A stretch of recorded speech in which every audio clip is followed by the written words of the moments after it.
Alright, this is just a quick and dirty video on Brayden's CF140L front forks. The forks on this thing are made up in 3 segments. This is a 125mm long spring, and each section is just held together or kept in place with one of these little plastic inserts. You get a bit of spring distortion when you have a long spring and they compress, so that rides on this shaft pretty well and keeps the spring pretty well in order. But the problem we're having is the front end's bottoming out.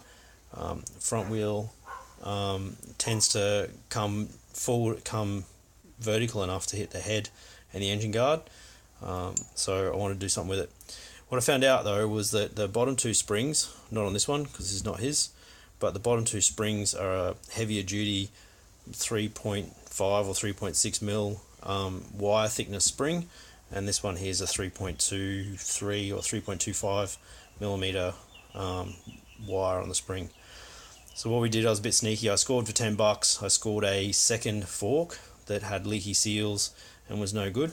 And when I yanked that apart, I took the bottom 2 sections, which are heavier wire thickness, and put them on the top 2 sections on his spring. So this spring that you see here is actually the top section out of the second hand one we picked up, and the top one out of the left fork, and the top one out of the right fork, just laid out here like this so you can see how they come apart.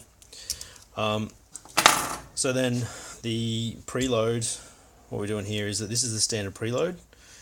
It's just 4 thick washers with a washer that protects the plastic cap at the top, and a 17mm nut.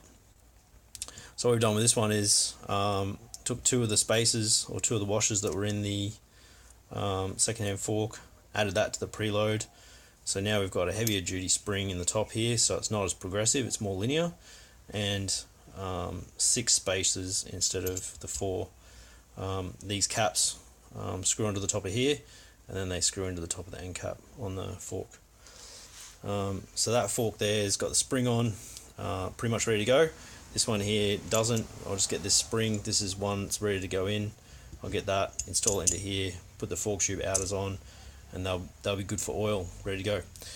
As for the oil, did a measurement on the oil, and it's a little over, it's about 550ml of oil between the 2 forks. I figured I would empty the oil out of each fork and add them together, so I've got an average and work from there.